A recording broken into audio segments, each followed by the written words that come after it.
जैसा कि हम जानते हैं कि आज हम चर्च ऑफ नॉर्थ इंडिया का स्थापना दिवस मना रहे हैं और जरूरी है कि हम उसके इतिहास को जानने पाए। और खास मांग नितिन कटिंग से कि वो चर्च ऑफ नॉर्थ इंडिया का संक्षिप्त इतिहास हमारे सामने रखें।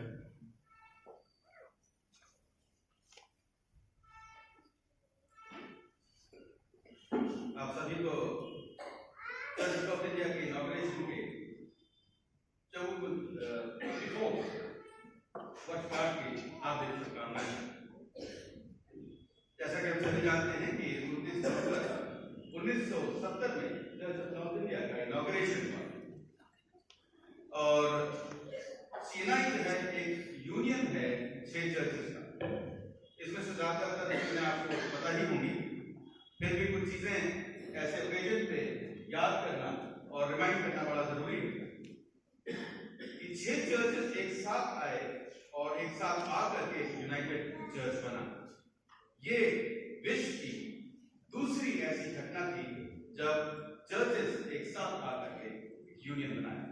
सबसे पहला ओकेजन किसी चर्च के यूनियन बनने का इस विश्व में था चर्च ऑफ साउथ इंडिया, जो कि 20 सितंबर 1947 में पहला यूनियन बना। एवरवर्थ and CNI was the second. और ये इसके बनने की जो अवधि है वो बहुत लंबी। इट वाज नॉट कि एक रात किसी को सपना आया और उन्होंने कहा चलो सबको जोड़ते हैं और बातचीत हुई और महीने 2 महीने साल 2 साल में ये बातें पूरी हुई। एक्चुअली इसकी शुरुआत जो हुई है, कंसल्टेशन शुरू हुए 1929 में सबसे पहली बार इस विषय पे बातचीत शुरू हुई और उसके बाद एक नेगोशिएटिंग कमेटी बनी 1951 में। यानी 22 साल लग गए एक नेगोशिएटिंग कमेटी को बनाने में।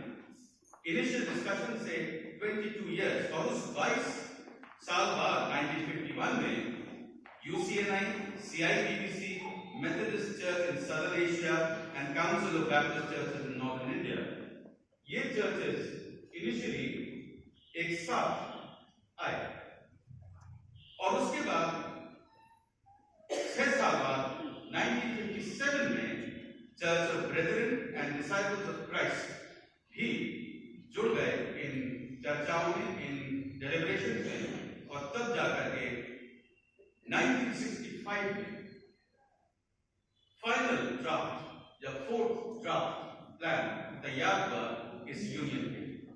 तो ये चर्चा शुरू हुई 1929 में और 1965 में ये ड्राफ्ट फाइनल तैयार हुआ और उस ड्राफ्ट के बेसिस पे इवेंचुअली 1970 में चर्च ऑफ नॉर्थ इंडिया का इनॉग्रेशन हुआ। यानी कुल मिलाकर के 41 साल लगे।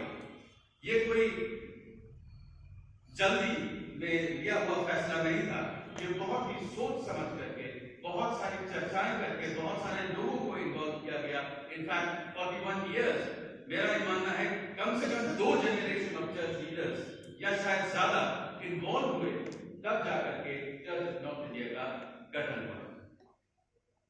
और जैसा हम जानते हैं कि जब 20 नवंबर 1970 को सीएनआई फॉर्म हुआ, उससे ठीक पहले मेथोडिस्ट चर्च इन साउथ एशिया ने अपना नॉमिनेशन विड्रॉ कर लिया। उन्होंने कहा हम इस यूनियन का हिस्सा नहीं होना चाहते।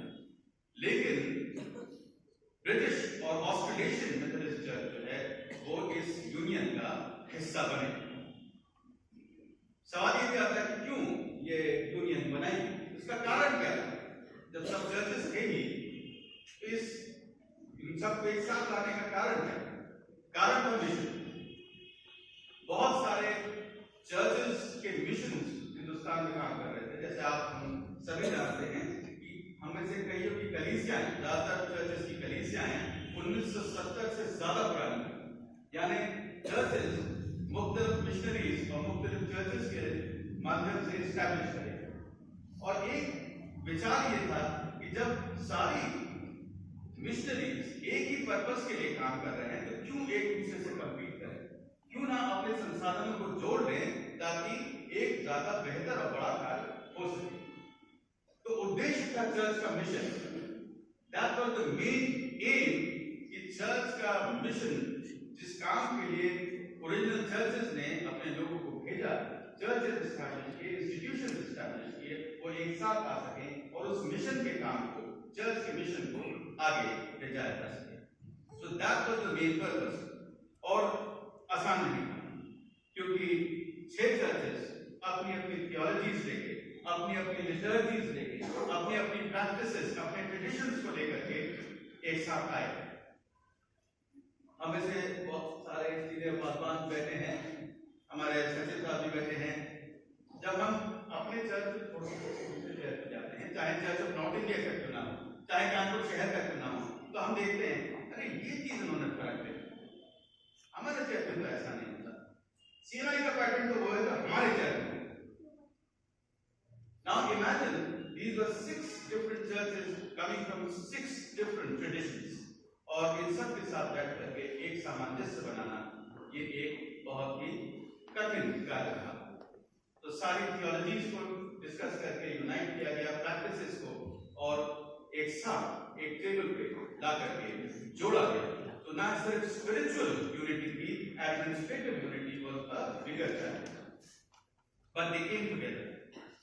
और diverse liturgical practices, as long as they do not violate the faith and order of the unity of the church, were allowed to be a part of Church of North India. तो diversity Church of North India की खूबसूरती है। और हम में से कुछ लोग जिन्होंने Church of North India के अलग-अलग जगहों में चर्चेस देखे होंगे, अलग-अलग इलाकों में, अलग-अलग डायसीसेस में, तो आप पाएंगे कि Church of North India के अंदर भी वर्शिप करने के पैटर्न भी अलग-अलग हैं, क्योंकि हम अलग-अलग बैकग्राउंड से आए और इसीलिए वो डाइवर्सिटी है। और चर्च ऑफ नॉर्थ इंडिया का कॉन्स्टिट्यूशन हमें वो फ्रीडम देता है कि हम उन प्रैक्टिसेस को जारी रख सकें। तो जैसा कि मैंने शुरुआत में कहा, 6 चर्चेस एक साथ आए। वो 6 चर्चेस कौन से थे?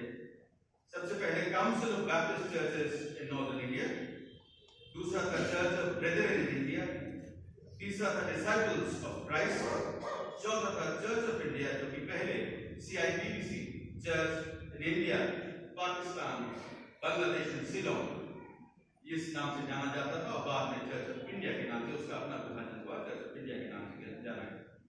मेथोडिस्ट चर्च, उसका ब्रिटिश और ऑस्ट्रेलियन पैटर्न्स जुड़े, और United church of northern India UCN, ये 6 चर्चेस एक साथ जुड़े।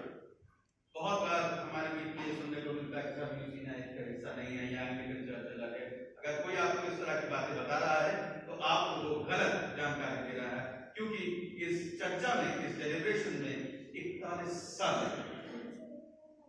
कई generation of leadership were involve.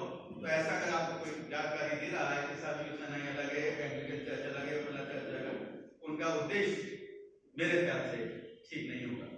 They have a vested interest. So this is where all the churches came together, और Church of North India बना। और इस स्टैटिस्टिक्स को आपके बीच में रखना चाहता हूँ।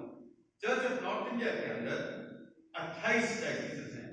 As late as 2023 एक नई डायसीस Church of North India के अंदर जोड़ी गई, डायसीस ऑफ गोवा, और इस तरह से 28 डायसीस इस समय हमारे यहाँ ऑपरेट करती है, including Andaman and Nicobar. South के 5 स्टेट्स को छोड़ करके पूरे हिंदुस्तान में, इंक्लूडिंग अंडमान एंड निकोबार में, चर्च ऑफ नॉर्थ इंडिया कार्य करता है।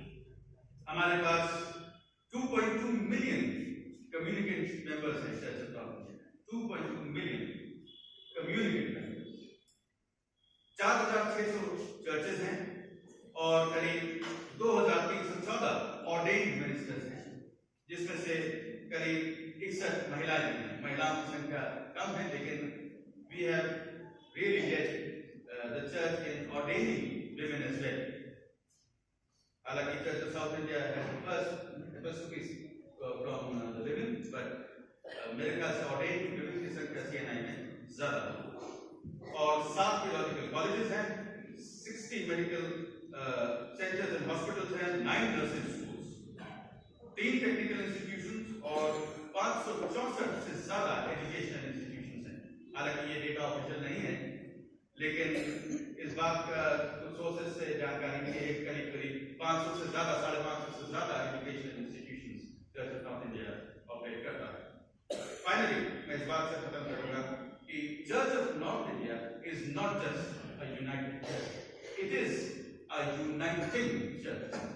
मतलब सिर्फ वो 6 चर्चेस पे ही कहानी समाप्त नहीं हुई है, क्योंकि उद्देश्य था कि मिशन को हम आगे बढ़ा सके चर्च के और अपने संसाधनों को एक साथ ला सके। It is still open to churches who would want to become a part. तो अब भी ये चर्चाएं वो मेज खुली है जहां कलीसियाएं आकर के चर्च ऑफ नॉर्थ इंडिया के साथ जुड़ सकती हैं।